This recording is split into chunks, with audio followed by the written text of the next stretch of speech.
ওম শান্তি। আজকে 20শে অক্টোবর 2023 আমরা শুনছি প্রাত সাকার বাংলা মুরলী।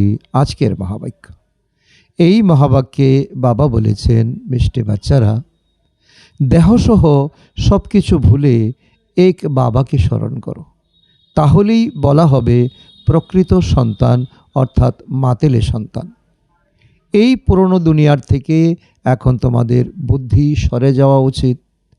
আজকের প্রশ্ন, বাবার জ্ঞান কোন বাচ্চাদের বুদ্ধিতে সহজেই বসে যায়?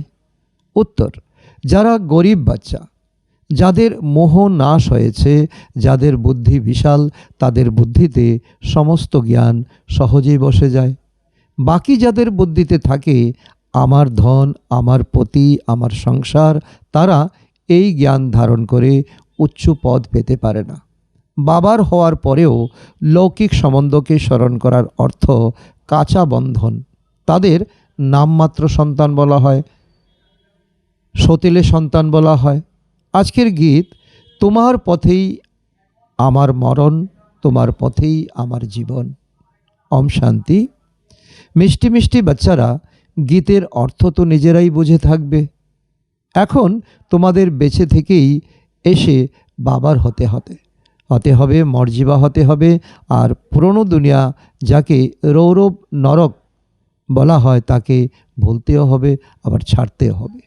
এই রৌরব নরককে ভুলে স্বর্গকে স্মরণ করতে হবে। নিজেকে আত্মা মনে করে বাবাকে স্মরণ করতে হবে। পুরনো দুনিয়া বুদ্ধি থেকে সরে যাওয়া উচিত। এই পুরুষার্থ তোমাদের করা উচিত। এর জন্যই পুরুষার্থের প্রয়োজন। এ হলো জন্ম জন্মান্তরের কর্মবন্ধন। এক জন্মের নয়, জন্ম জন্মান্তরের কর্মবন্ধন। কত পাপ কার কার সঙ্গে করেছি, সেসব জন্ম নিয়ে ভোগ করতে হয়। তাই এই কর্মবন্ধনের দুনিয়াকে ভুলে যেতে হবে। এ হলো ছিছি দুনিয়া, পুরনো শরীর। এর থেকে মোহ দূর করতে হবে। গরিবদের মোহ সহজেই দূর হয়ে যায়, কিন্তু বিত্তবানদের মোহ সহজে দূর হতে চায় না। তারা মনে করে আমরা এই স্বর্গেই সুখে আছি, গরিবরা দুঃখে আছে। এমনিতে তো সম্পূর্ণ ভারতই গরিব, কিন্তু এদের মধ্যেও প্রকৃত যারা গরিব, তারা চট করে এই জ্ঞান ধারণ করে এবং ধারণ করে চলতেও থাকে। তাদের জন্যই বাবা আসেন পরমধাম ছেড়ে। গরিবরা অনেক বেশি অবিনাশী উত্তরাধিকার পায়। সব সেন্টারে দেখো, বিত্তবানরা অতি কষ্টেই টিকতে পারে। গরিব ঘরের স্ত্রীরাই এখানে আসে। ধনবানরা তো তাদের পতির থেকে সুখ পায়, সোনা গয়না পায়। তাই তাদের পতির থেকে তাদের বুদ্ধিযোগ ছিন্ন হয় না। গরিবরাই বেশিরভাগ এই জ্ঞান ধারণ করে। বাবা হলেন গরিবের ভগবান, গরিব নিবাজ। যেই বাবাকে সকলে স্মরণ করে ড্রামা অনুসারে, কিন্তু ভক্ত ভগবানকে জানে না। ভগবান তো হলেনই ভক্তের রক্ষক। ভক্তির ফল এবং সদ্গতি দাতা একমাত্র পরমপিতা পরমাত্মা। বাচ্চারা, তোমরা এখন বাবার কাছে জ্ঞানের কথা শুনছ। এই জ্ঞান সেই বাচ্চাদের বুদ্ধিতে বসে যাদের বুদ্ধি বিশাল হয় এবং যাদের মোহ নষ্ট হয়ে গেছে, যাদের বুদ্ধিতে আমার পতি, আমার ধন ইত্যাদি থাকে না, তারা উচ্চপদ পাবে। আর যাদের আমার পতি, আমাদের ধন থাকে, তারা উচ্চপদ পাবে না। তারাই উচ্চ পদ প্রাপ্তি করে যারা রচয়িতা এবং রচনার পরিচয় প্রদান করে। বাবাকে না চিনলে অবিনাশী উত্তরাধিকার কি করে পাবে? সাজনকে শুধুমাত্র সাজন বললে কোনো লাভ নেই। না জানলে, চিনলে সাজনের সঙ্গে কিভাবে বন্ধন হতে পারে? কন্যাদের যখন বিবাহ ঠিক হয়, তখন তাকে পাত্রের চিত্র দেখানো হয়। অমুকের সন্তান, সে এই কাজ করে। আগে দেখানো হতো না, এমনিতেই বিয়ে দিয়ে দেওয়া হতো। তাও পাত্র কি করে তা তো বলাই হতো। এখানে কোনো কোনো বাচ্চা বাবাকে বা তাদের সাজনকে জানেই না। তাহলে বিবাহ বন্ধন তোমাদের প্রকৃত সাজনের সঙ্গে কি করে হবে? তা হয় পুরুষার্থের নম্বর অনুসারে। কারোর বাবার সাথে বন্ধন আবার কাঁচা, পারলৌকিক সাজনকে স্মরণ করেই না। লৌকিক সাজন আর সম্বন্ধীদের মনে করতে থাকে, স্মরণ করতে থাকে, তাহলে এই হয়ে গেল কাঁচা বন্ধন। এখানে অনেক পাকা হতে হবে। তাদের নামমাত্র সন্তান বলা হয়। পাকা বা দৃঢ়দের তো প্রকৃত সন্তান অর্থাৎ মাতেলে বলা হয়। এই প্রকৃত সন্তান খুবই অল্প পরিমাণে হয়। দেখো, ভাট্টিতে এত আসে, কিন্তু তাদের মধ্যে কত কাঁচা সন্তান বের হয়। নিজের স্বজনকে তারা চিনতেই পারে না। যেমন পারদ হাতের উপরে কখনো স্থির হতে পারে না, তেমনি স্মরণও ততটাই কঠিন। মানুষ প্রতি মুহূর্তে ভুলে যায়। 25-30 বছর ধরে যারা আছে তারাও সম্পূর্ণ স্মরণ করতে পারে না। তোমরা জানো যে পারলৌকিক স্বজন 21 জন্মের জন্য স্বর্গের মহারাজা মহারানী বানান। তিনি এই সৃষ্টির আদি, মধ্য এবং অন্তকে জানেন। স্বজনীদের এত বোঝানো হয়, তবু বুদ্ধিতে বসে না। বুদ্ধি পুরানো দুনিয়ার বন্ধনে ঘটতেই থাকে। তারা বুঝতেও পারে না যে আমরা বন্ধনে আছি। সম্বন্ধ তো একজনের সাথে হওয়া চাই, বাকি সবই হলো বন্ধন। পরমপিতা পরমাত্মার সঙ্গে হলো সম্বন্ধ। বাচ্চাদের বোঝানো হয় যে একজনের সাথেই সম্বন্ধ রাখো, তিনিই তোমাদের এই সৃষ্টির আদি, মধ্য এবং অন্তের শিক্ষা দেন।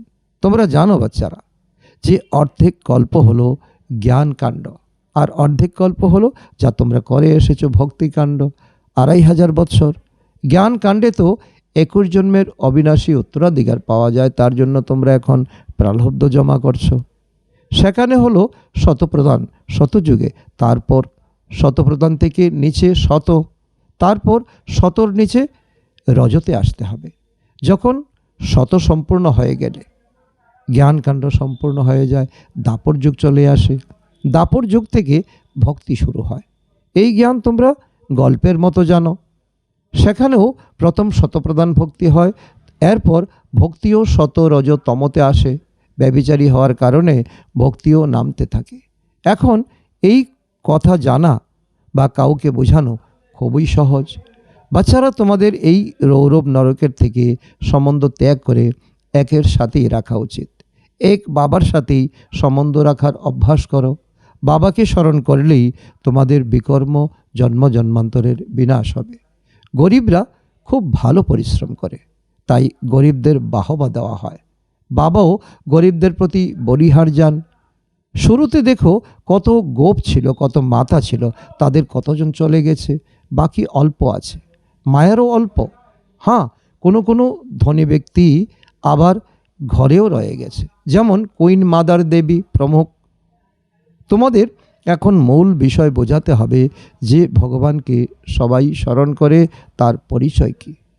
পতিত পাবন বাবা, যিনি রাজযোগ শিখিয়ে নর থেকে নারায়ণ বানান, তাকে যদি না জানো তাহলে তোমরা পাপ করতে থাকবে, বাবাকে গালিও দিতে থাকবে। সম্মেলনে তো তোমরা সম্মেলন করো না, ভক্তির সম্মেলন হয়। সম্মেলনে তো অনেকেই হতে থাকে। সেখানে বোঝানোর জন্য খুব তীক্ষ্ণ বুদ্ধির কাউকে দরকার। তাদের বোঝানো দরকার যে তোমরা বেদের মহিমা জানো, কিন্তু এতে তো কোনো লাভ হয় না। লাভ তো এক বাবার থেকে হয়, তিনি যখন পরমধাম থেকে ব্রহ্মার শরীরে এসেছেন, যাকে আমরা জানি কিন্তু তোমরা জানো না। এসো, আমরা তোমাদের বোঝাচ্ছি। বাবাকে না চিনলে কিভাবে অবিনাশী উত্তরাধিকারের পদ প্রাপ্ত করবে? বাবার এই অবিনাশী বর্ষা হলো মুক্তি, জীবন মুক্তি। সাধারণ কথা নয়, অনেক বড় লটারি। গতি সদ্গতি, এই অক্ষর বাবাই শোনান। বাচ্চারা, তোমাদের স্মরণে রাখা উচিত। আর কোনো জিনিসে এমন লাভ নেই যাতে তুমি মন লাগাচ্ছ। বাবাকে আর এই রচনার আদি, মধ্য, অন্তকে জানতে হবে। এতেও অর্ধেক কল্প ভক্তিকাণ্ড, অর্ধেক কল্প সদ্গতি জ্ঞানকাণ্ড। যদিও সম্মেলন করে, তবু নিজেরাই দ্বিধায় রয়েছে, কিছুই বুঝতে পারে না। প্রতি বৎসর করে তোমাদের সবাইকে বাবার পরিচয় দিতে হবে। যখন অনেকেই পরিচয় পেয়ে যাবে, তখনই বলা হবে বাহাদুরি। ইনি তো সম্পূর্ণ সৃষ্টির আদি, মধ্য এবং অন্তের রহস্য চিত্রসহিত বলেন। মায়েদের খুব নেশা থাকা উচিত। পুরুষ সাহায্য করার জন্য প্রস্তুত থাকে আর নির্দেশ দেন বাবা। মায়েদের বা কন্যাদের সব করতে হবে। আজকালকার কন্যারা এবং মায়েরা অনেক মহিমা হয়। গভর্নর, প্রাইম মিনিস্টারও মেয়েরা আছে। একদিকে সেই মায়েরা আর অন্যদিকে তোমরা পাণ্ডবদের মায়েরা। তাদেরই আনন্দ অনেক বেশি, কারণ রাজ্য তাদেরই হবে। তোমরা তো দেখো এখন 3 পা পৃথিবীও পাও না। বাচ্চারা, বাবা তোমাদের অনেক রহস্যের কথা বুঝিয়ে বলেন, অনেক রহস্যের রাজ খোলেন, তোমাদের বুদ্ধির তালা খোলেন। তোমরা এখন স্বর্গের অবিনাশী বর্ষা পাচ্ছ। সাজন তোমাদেরকে এখন জ্ঞান দ্বারা, গুণ দ্বারা, শক্তি দ্বারা এখন তোমাদেরকে সাজাচ্ছেন, সাজিয়ে মহারানী বানাবেন। এমন সাজনের সঙ্গে বুদ্ধিযোগ না রাখা এ হলো মস্ত বড় ভুল। বাচ্চাদের তো অনেক বোঝানো হয়, তোমরা কেবল জ্ঞান আর ভক্তির কন্ট্রাস্টই বলো। ভারতেই এই গায়ন আছে যে দুঃখে সবাই স্মরণ করে, সুখে করে না কেউ। সুখে কেন স্মরণ করবে? কারণ সব কিছু তাদের উপলব্ধ থাকে, কোনো কিছুর কমই কমজোরি থাকে না। এখন সেই নতুন দুনিয়া স্থাপন হচ্ছে, তার জন্য সুখের সেই অবিনাশী উত্তরাধিকার সম্পূর্ণ নেওয়া উচিত। মাতা পিতা জানেন যে প্রত্যেকে কতটা উপযুক্ত। মৃত্যু যখন নিকটে আসবে তখন বলা হবে যে তোমরা সম্পূর্ণ পুরুষার্থ করনি, তাই তোমাদের এমন অবস্থা। এও বলবেন যে তোমরা কী ধরনের প্রজা হবে, কেমন দাসদাসী হবে, সব বলবেন। কোনো কোনো বাচ্চা মনে করে যে আজ আমি খুব সুন্দর মুরলি চালিয়েছি, কিন্তু না, এ তো শিব বাবাই এসে সাহায্য করেন। অহংকার কখনোই হওয়া উচিত নয়। যা তোমরা শোনাও তা তো তোমাদের বাবাই শেখান। বাবা না থাকলে তোমাদের মুরলি কিসের? মুরলীধরের সন্তানদের মুরলীধরই হওয়া উচিত, না হলে উচ্চ পদ পেতে পারবে না। যদিও কিছু না কিছু লাভ হয়েই যায়। কেউ যদি সেন্টার খোলে তাহলে অনেক আশীর্বাদ পায়, অনেক আত্মা এসে জ্ঞান আহরণ করতে পারে। এত সময় তোমরা পড়াশোনা করছো, তাই নিজেরাই সেন্টার খুলে সেবা করতে পারো। নিজে শিখলে কি অন্যদের শেখাতে পারবে না? অবশ্যই পারবে। ব্রহ্মা কুমারীদের অনেকে ডিমান্ড করে, চায়। তাই বাবা বুঝতে পারেন যে সম্ভবত এদের মধ্যে এতটা জ্ঞান নেই। বাকি মধুবন এসে কী করে? বাবা তো বোঝান, বাদল এলো, তোমরা রিফ্রেশ হয়ে গেলে অন্য কোথাও বর্ষণের জন্য যাও, না হলে পদ কি করে পাবে? মাম্মা বাবা বলো তো সিংহাসনের অধিকারী হয়ে দেখাও, এটা অনেক বড় চ্যালেঞ্জ। এও কারুর অহংকার আসা উচিত নয় যে আমি বাবাকে দিয়েছি। তোমরা কিছুই দাও না, বাবা তোমাদের কড়ির বদলে হিরে দেওয়ার থেকে মুক্ত হয়ে যান। আচ্ছা, মিষ্টি মিষ্টি হারানেদি বাচ্চাদের প্রতি মাতা পিতা বাপদাদার স্মরণের স্নেহ সুমন আর সুপ্রভাত। আত্মাদের পিতা তার আত্মারূপী বাচ্চাদের জানাচ্ছেন নমস্কার। আমরা আত্মারূপী সন্তানরা আমাদের মাতা পিতা বাপদাদাকে জানাই স্মরণের স্নেহ সুমন এবং সুপ্রভাত। ধারণার জন্য মুখ্য সার: 1 নম্বর, একের সঙ্গে সর্বসম্বন্ধ রেখে বুদ্ধিযুগ অনেক বন্ধন থেকে মুক্ত করতে হবে। একের সাথেই পাকা সম্বন্ধের চুক্তি করতে হবে, বুদ্ধিযুগে বিভ্রান্ত যেন না হয়। নাম্বার 2, বাবার সমান মুরলীধর হতে হবে। আমি ভালো মুরলি চালাই, এই অহংকার যেন না আসে। বাদল ভরে নিয়ে বর্ষণ করতে হবে। পড়া পরে থাকো যদি, তবে সেন্টার খোলো। আজকের বরদান: বাবাকে সামনে রেখে ঈর্ষারূপী পাপের থেকে বেঁচে যাওয়া বিশেষ আত্মা ভাব। অর্থ হলো, ব্রাহ্মণ আত্মারা সকলে সমান হওয়ার কারণে ঈর্ষা উৎপন্ন হতে থাকে। ঈর্ষার কারণ হলো সংস্কারের টক্কর হওয়া। কিন্তু এই অবস্থায় বিশেষভাবে ভাববে যে আমারই সমান কেউ যদি কোনো বিশেষ কাজের নিমিত্ত হয়েছে, তবে তাকে নিমিত্ত বানিয়েছে কে? বাবাকে সামনে নিয়ে এসো, তবে ঈর্ষারূপী মায়া পালিয়ে যাবে। যদি কোনো বিষয় তোমার ভালো না লাগে, তবে শুভ ভাবনার উপরে দিয়ে দাও, ঈর্ষার বশে নয়। নিজেদের মধ্যে রেস করো, ঈর্ষা নয়, তবে বিশেষ আত্মা অবশ্যই হয়ে যাবে। আজকের স্লোগান: বাবাকে নিজের সাথী বানিয়ে মায়ার খেলাকে সাক্ষী হয়ে দেখতে থাকো। আজকে মাতেশ্বরীজির মধুর মহাবাক্য: তোমরা তোমাদের আসল লক্ষ্যটা কি? সর্বপ্রথমে এটা জানা জরুরি যে তোমার আসল লক্ষ্য কি। সেটা নিজেকেও জিজ্ঞাসা করো, অন্যদেরকেও জিজ্ঞাসা করো। সেও খুব ভালোভাবে বুদ্ধিতে ধারণ করতে হবে, তবেই পূর্ণ রীতিতে এই লক্ষ্যে উপস্থিত হতে পারবে। তোমাদের আসল লক্ষ্য হলো আমি আত্মা, সেই পরমাত্মার সন্তান। প্রকৃতপক্ষে আমি কর্মাতীত। এরপর নিজেকেই ভুলে যাওয়ার কারণে কর্মবন্ধনে এসে গেছি। এখন আবার তাকে মনে আসার কারণে এই ঈশ্বরীয় যোগে থাকার ফলে এখন আমি আমার নিজের দ্বারা কৃত বিকর্ম বিনাশ করছি। এ হলো নিজের লক্ষ্য। তাই আমাদের লক্ষ্য হলো আত্মা হলো পরমাত্মার সন্তান। বাকি কেউ যদি নিজেকে আমি সেই দেবতা মনে করে, সেই লক্ষ্যে স্থির থাকে, তাহলে পরমাত্মার যে শক্তি তা কখনো পেতে পারবে না, আর বিকর্ম বিনাশ হবে না। আর এ তো সম্পূর্ণ জ্ঞান যে আমি আত্মা, পরমাত্মার সন্তান, আমি কর্মাতীত, ভবিষ্যতে আমি সেই দেবী দেবতার পদ প্রাপ্ত করব। এই লক্ষ্যে থাকলে সেই শক্তি পরমপিতা পরমাত্মার থেকে পাওয়া যায়। আর মানুষ যে এই সুখ, শান্তি, পবিত্রতা চায়, তাও পূর্ণ যোগে থাকলে তা প্রাপ্ত হতে পারে। বাকি দেবতা পদ তো নিজের ভবিষ্যতের প্রালব্ধ। নিজের পুরুষার্থ আলাদা আর প্রালব্ধ আলাদা, তাই এই লক্ষ্য আলাদা। নিজেকে এই লক্ষ্যে রাখবো না যে আমি পবিত্র আত্মা, অবশেষে পরমাত্মা হয়ে যাব, তা নয়। আমাদের কিন্তু পরমাত্মার সঙ্গে যোগযুক্ত হয়ে পবিত্র আত্মা হতে হবে পুরুষার্থের দ্বারা। বাকি আত্মা কখনোই পরমাত্মা হবে না। এই অবিনাশী জ্ঞানের অনেক নাম রাখা হয়েছে। এই অবিনাশী ঈশ্বরীয় জ্ঞানের নাম রাখা হয়েছে অনেক।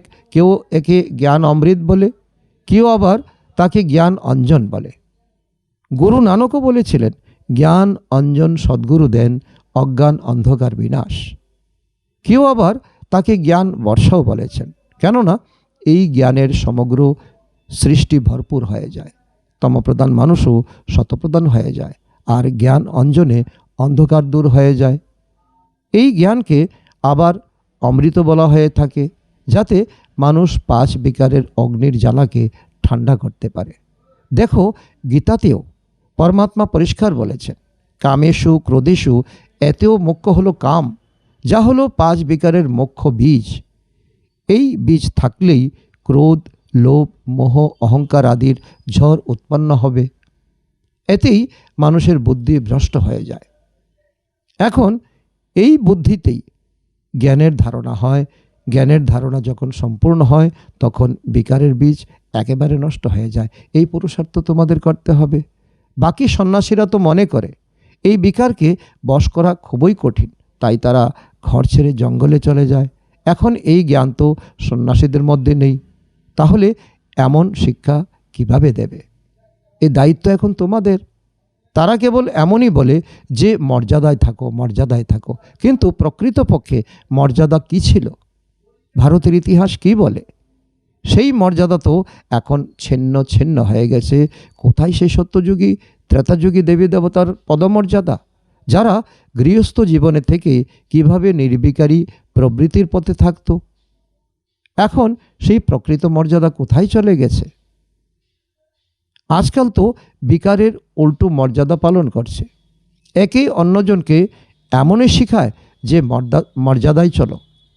মানুষের প্রথম দায়িত্ব কি, সে তো কেউ জানে না। ব্যাস কেবল এই প্রচার করে যে মর্যাদায় থাকো, মর্যাদায় থাকো, কিন্তু এও জানে না যে মানুষের প্রথম মর্যাদা কি। মানুষের প্রথম মর্যাদা হলো নির্বিকারী হওয়া, পবিত্র হওয়া। কাউকে যদি এমন জিজ্ঞাসা করা হয়, তোমরা এই মর্যাদায় থাকো কি, নির্বিকারী থাকো কি, পবিত্র থাকো কি, তখন তারা বলে দেয়, আজকাল এই কলিযুগের সৃষ্টিতে নির্বিকারী হওয়ার সাহস কারণেই। কারণ আগুন আর মোম একসঙ্গে থাকতেই পারে না, গলবেই গলবে।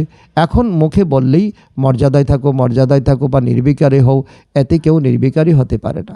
নির্বিকারী হতে হলে এই জ্ঞান তলোয়ারের সাহায্য চাই। সাহায্যে এই 5 বিকারের বীজকে নির্মূল করতে হবে, তাহলেই বিকর্ম সম্পূর্ণ ভস্ম হবে। আচ্ছা, ওম শান্তি।